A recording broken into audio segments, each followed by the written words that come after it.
Сәлеметсіңдер ма оқушылар? Бүгін бізде 13-ші тақырып химиялық элементтердің жіктелуі.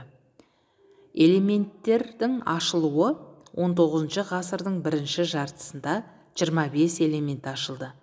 19 ғасырдың ортасында 60-қа жуықтады.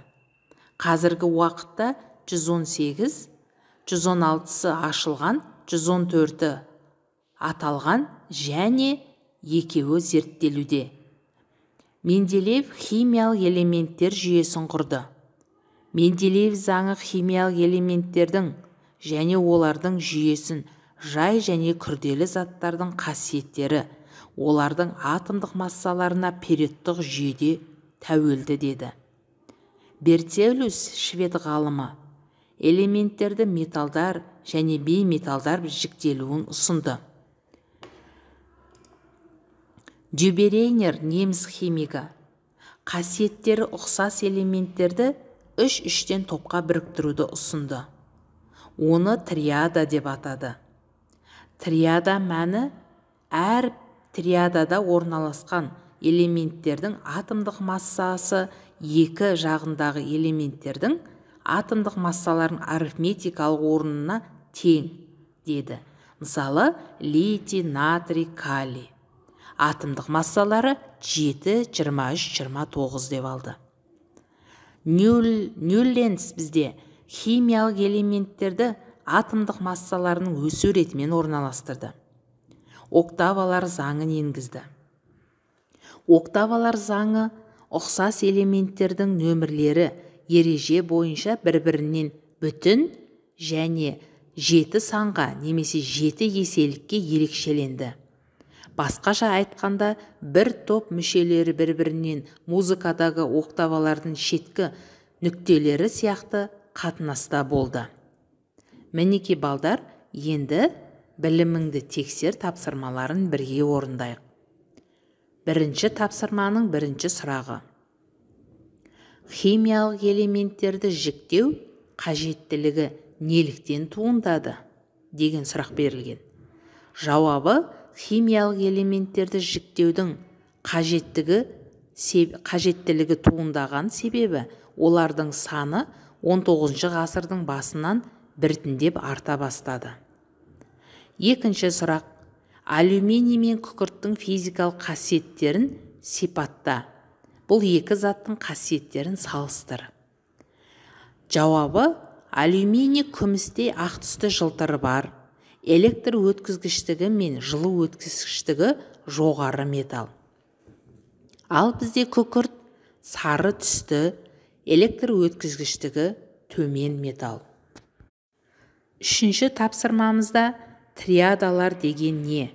Келесі триадалардың ішіндегі ортаңғы элементтердің атомдық массаларын есепте.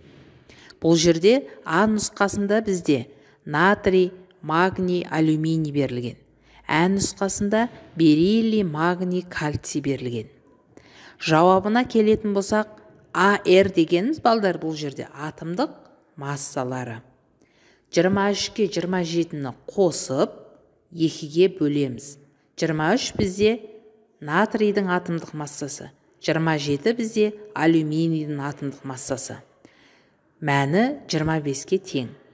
А нұсқасында магний, АР, магний арқылы жүргізгенде 9-ға 40-ты қосып 2-ге бөлеміз.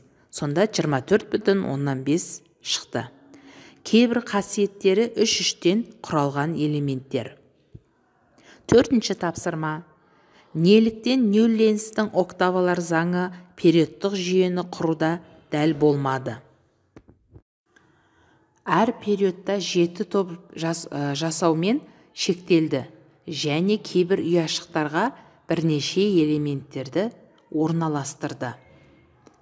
Бесінші тапсырма. Ал балдар, 5-ші тапсырмамызда бізде Менделеев химиялық элементтері жіктеуде нені негізге алды? 1-ден 8-ге дейінгі элементтердің реттелуіне мысал келтір. Жауабы, атомдық массалары негізге алынды. Сутек, гелий, литий, бериллий, бром, көміртек, азот, оттек. 6-шы тапсырмамызда периодтық жүйенің бір бөлігі берілген. Бұл жерде екінші периодтағы элементтерді берілген. X, Y, Z болып тұрған орындағы элементтерді қай элемент деген табуымыз керек. Бұл жерде балдар сендер Менделеевтің периодтық кестесін пайдаланасыңдар. X болып тұрған элементтің орнында бізде литий, Y болып тұрған жерде көміртек, Z тұрған жерде неон деген элемент орналасқан. Ендігі тапсырмамыз бізде 7-ші тапсырма. Мәтіндегі бос орындарға қажетті сөздерді қойып дәптерге жазыңдар дейді. Бұл жерде А нұсқасының периодтық кестедегі барлық химиялық элементтер екіге бөлінеді. Олар металдар және бейметалдар болып екіге бөлінеді. Ә нұсқасы магний және күкірт деп қойған. Бұл жерде магний металл, күкірт бейметалл. 3-ші тапсырмамызда егер X элементінің металдық жылтыры болса, электр тоғымен жылу өткізілсе, онда X элементі ол бізде металл болады екен. 8-ші тапсырма. Бұл жерде кестеде берілген элементтердің аталуын тауып, кестені дәптерге сызып толтырыңдар дейді. Элементтің аталуы берілген және ол металл ма әлде бейметалл ма соны табуымыз керек. Бірінші элемент магний, ол металл. Фосфор бейметалл, темір металл, күкірт бейметалл, сутек бейметалл, кальций металл.